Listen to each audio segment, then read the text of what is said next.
53 বছর হলো এই বাংলাদেশ স্বাধীন হয়েছে। এর আগে 1757 সালের 23শে জুন পলাশীর আম্রকাননে নবাব সিরাজউদ্দৌলাকে পরাজিত করে ইংরেজ লাট বাহাদুরেরা দখল করে নিয়েছে, শাসনের নামে শোষণ করেছে 200 বছর। 1947 সালের 14ই আগস্ট এই ভারতীয় উপমহাদেশ ইংরেজরা 2 ভাগ করে গেছে, পাকিস্তান আর হিন্দুস্তান। পশ্চিম পাকিস্তানিরা আমাদের হঠকারী সিদ্ধান্ত নিয়েছে, আমাদের উপরে জুলুম করেছে। 1971 সালের 26শে মার্চ এক মহান ঘোষণার মাধ্যমে রক্তক্ষয়ী সংঘর্ষে আমার দেশের আপামর জনতা জড়িয়ে পড়ল। হাজারো প্রাণীর বিনিময়ে, মায়ের ইজ্জত আবরুর বিনিময়ে 1971 সালের 16ই ডিসেম্বর পৃথিবীর মানচিত্রে আমরা একটি নতুন দেশ দেখলাম। দেশের নাম আমার সোনার বাংলা। আমি তোমায় ভালোবাসি। যারা আজকে স্বাধীনতার ধ্বজাধারী, স্বাধীনতার বিক্রি করে করে স্বাধীনতার চেতনা, অথচ দেখা গেছে যেই পরিবারে যুদ্ধ করার মতো 17 জন লোক ছিল কিন্তু একজন যুদ্ধে যায় নাই, সেটা ছিল বঙ্গবন্ধুর পরিবার। ঠিক কিনা? 17 জন লোক ছিল যুদ্ধ করার মতো, একজন যুদ্ধে যায় নাই। ওনাকে তাজউদ্দিন বারবার বলেছিল আপনি স্বাধীনতার ঘোষণাপত্রে একটা স্বাক্ষর করেন। তিনি রাগ করে বলেছিলেন আমি তো স্বাধীন হতে চাই না, আমি অবিভক্ত পাকিস্তানের প্রধানমন্ত্রী হতে চাই। আজকে ওরা হলো স্বাধীনতার ধ্বজাধারী আর আমরা হয়ে গেলাম রাজাকার।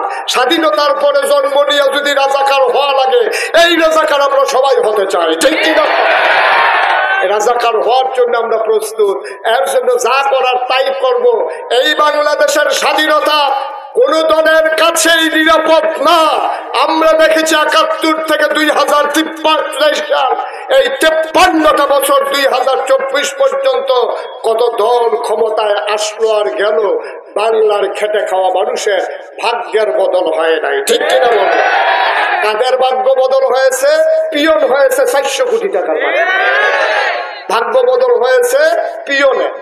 একটা দেশের প্রধানমন্ত্রী সোশ্যাল মিডিয়া, ইলেকট্রনিক্স মিডিয়া, শত ক্যামেরা তার দিকে তাকিয়ে আছে, আর উনি হাসতে হাসতে বলতেছে যে আমার পিয়ন 400 কোটি টাকার মালিক।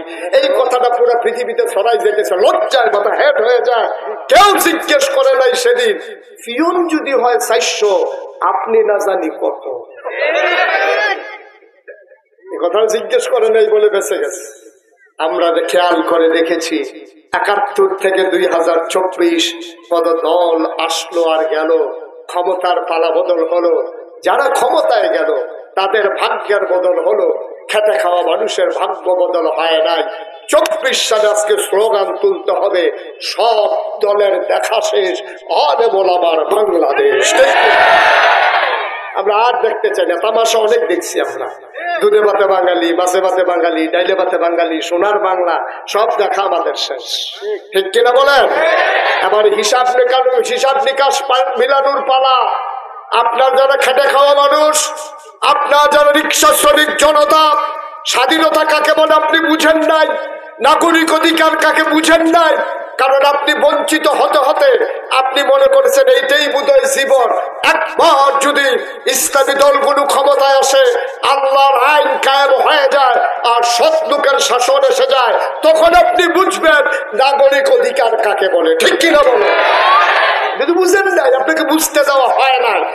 53 বছরে না দিতে দিতে আপনি মনে করছেন এইটাই। ওই যে মালিকে বলছে, হুজুর বলছে তুমি যদি আমার ঘরে কাজ করো, সকালে খাবা, দুপুরে খাবা, রাতে খাবা। আরেক বাটপার মার্কা লোক সিটা, সেই লোক শুই না তারে ডাইকে দিছে। হুজুর কি বলছে? হুজুরের ঘরে যদি কাজ করি, সকালে খাবার দেবে, দুপুরে খাবার দেবে, রাইতে খাবার দেবে। তুমি কি বলছো? আমি রাজি হয়ে গেছি। আমার ঘরে কাজ করবা, আজকে খেতে কালকে খেতে, আজকে খেতে কালকে খেতে, কোনো সমস্যা নাই। ডেলি যে একবার পড়ছে সেটার তো খবর নাই। এই যে ঘন ঘন করছে যে আজকে কালকে শুধু খাইবা আর খাইবা, ডেলি একবার, আর হুজুরের ঘরে ডেলি কয়বার? তিনবার। আর আমরা এত বোকা যে সুন্দর করে বলতে পারি ওইটাই মেনে নেই, আজকে কালকে ওইটার উপরে আমাদের বিশ্বাস আছে, তিন বেলা খাবারের উপরে আমাদের বিশ্বাস নাই। ঠিক কিনা বলেন?